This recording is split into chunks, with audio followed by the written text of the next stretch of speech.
तो hey guys, welcome back to our YouTube channel. मैं हूँ आपका दोस्त और होस्ट अक्षय। तो आज की कहानी मैं लेके आऊँ कमाटीपुरा से। कमाटीपुरा आप जानते ही होंगे, जैसे कि आप सभी लोगों ने गंगूबाई मूवी ज़रूर देखी होगी। तो ये कहानी भी वहीं की है। कमाटीपुरा एक रेड लाइट एरिया है। तो ये कहानी ऐसे है कि एक इंसान होता है, वो कमाटीपुरा जाता है रेड लाइट एरिया। तो वहाँ जाके वो लड़की को ढूंढता है। उसे एक लड़की मिलती है। उस लड़की को वो बोलता है कि बहन, ऐसे ऐसी स्टोरी है कि सिर्फ मुझसे शादी का नाटक करना है थोड़े दिन के लिए। उसके बाद मैं आपको बस आपने वो शादी का नाटक करके आपने मेरे पेरेंट्स से मिलना है और उसके बाद बस आपका काम ख़त्म। और वो उसको काफ़ी अच्छे पैसे का ऑफ़र देता है।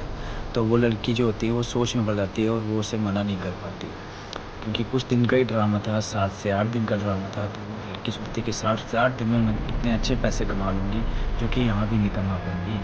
तो वो उस लड़के के साथ जाने के लिए तैयार होता है। तो वो लड़की जब उसके साथ जाती है तो वो लड़का उससे एक ऐसी जगह ले जाता है, ऐसे अपार्टमेंट में जाता है जो अपार्टमेंट एक शमशान घाट के करीब होता है। वो अपार्टमेंट इतना ख़राब था, इतना डरावना था कि बाहर से देख के वो थोड़ा सा घबराती तो है, और अंदर वहाँ पे सभी फैसिलिटीज़ होती हैं।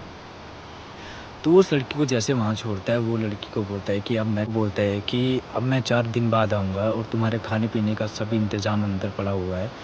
तो मेरा 4 दिन तक वेट करना, फिर उसके बाद हम मेरे पेरेंट्स के पास चलेंगे और बस उसके बाद आपका काम ख़त्म। तो वो उसे वहाँ छोड़ के चले जाता है।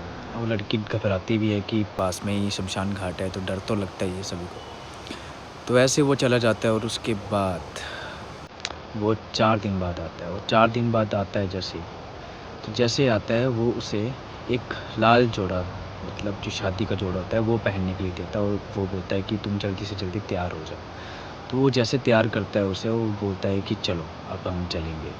तो वो उसे एक ऐसी जगह लेके जाता है, एक ऐसे डरावने से अकेले वीरान घर पे। वहाँ वो लड़की बोलती है कि भाई, तुम्हारा घर वाले कहाँ हैं, वो कहाँ है तुम सब। तो वो लड़की थोड़ी सी घबरा जाती है। तो एक्चुअली उस लड़के ने उसे गाड़ी में ही कुछ खाने का ऐसा पदार्थ दे दिया होता है जिससे वो लड़की बेहोश हो जाती है। उड़ के फिर एक नई लड़की की तलाश में फिर से वापस कमाटीपुरा जाता है, क्योंकि कमाटीपुरा में इतनी लड़कियां हैं तो जाहिर सी बात है किसी का पता नहीं चलेगा कि एक लड़की कहाँ गई या कहाँ नहीं गई।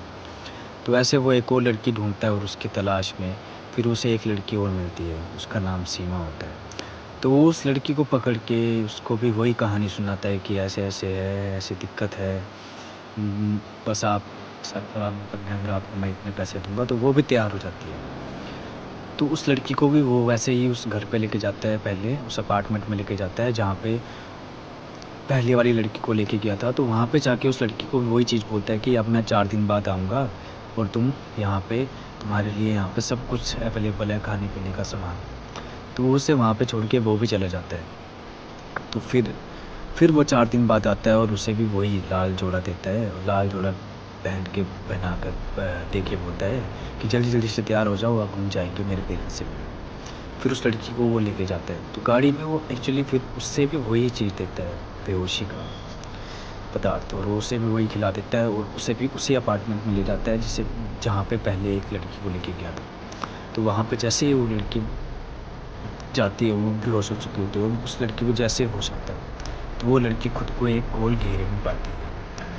उसके माथे में तिलक लगा होता है और फिर उसका लाल जोड़ा, और साइड में नज़र पड़ती है उसके तो वहाँ पे भी एक और जिसने सेम वैसे ही कपड़े पहने होते हैं, उसको भी लाल टीका लगा होता है। तो ऐसे वो घबरा जाती है कि चल क्या रहा है। बेहोशी की हालत तो थोड़ी सी होती है उसको, पर वो घबरा जाती है और वो सामने देखती है। वो कुछ कर नहीं पा रही होती, वो सिर्फ एक जगह बैठी होती है। वो जैसे वो देखती है कि वहाँ आगे से वही लड़का आ रहा है और उसने काला टीका लगाया हुआ है। वो कुछ तंत्र मंत्र की क्रिया कर रहा है और उसके देखते ही देखते उस पहली लड़की का वो गला काट देता है और फिर उसका भी गला काट देता है। तो ऐसे ही वो फिर से दोबारा से कमाटीपुरा जाता है और फिर नई लड़की के तलाश में जाता है। और वो जब वहाँ पे जाता है तो वहाँ पे देखता है तो वहाँ पे उसे फिर एक लड़की मिलती है, पर वो लड़की जो दूसरी वाली लड़की थी वो सहेली होती है, तो वो समझ जाती है। वो बोलती है भैया मुझे 1-2 दिन का वक़्त दो, मैं आपको बताती हूँ। फिर वो ऐसे-ऐसे करके वो घबरा जाती है कि पहले वाली लड़की कहाँ गई। वो उसको ट्राई करती है उसको फ़ोन करने का, उसका फ़ोन तक नहीं लगता और ऐसे-ऐसे वो पुलिस कंप्लेंट कर देती है।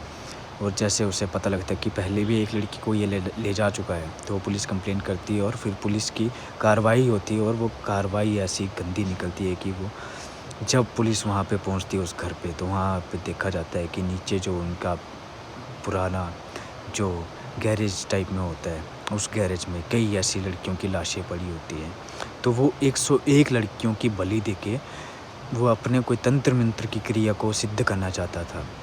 पर एक्चुअली वो लास्ट लड़की होती है जो पहले 100 लड़कियों को वो बलि दे चुका होता है, पर वो कैसे न कैसे करके बच जाती है। तो ये कहानी गाइस सच्ची है और काल्पनिक नहीं है। ये इस कहानी को अगर आप लोगों को ये कहानी अच्छी लगती है तो प्लीज़ सब्सक्राइब करें और लाइक करें। तो गाइस मिलेंगे अगली वीडियो में, तो तब तक के लिए सायोनारा, बाय बाय, जय श्री राम, जय बजरंगबली।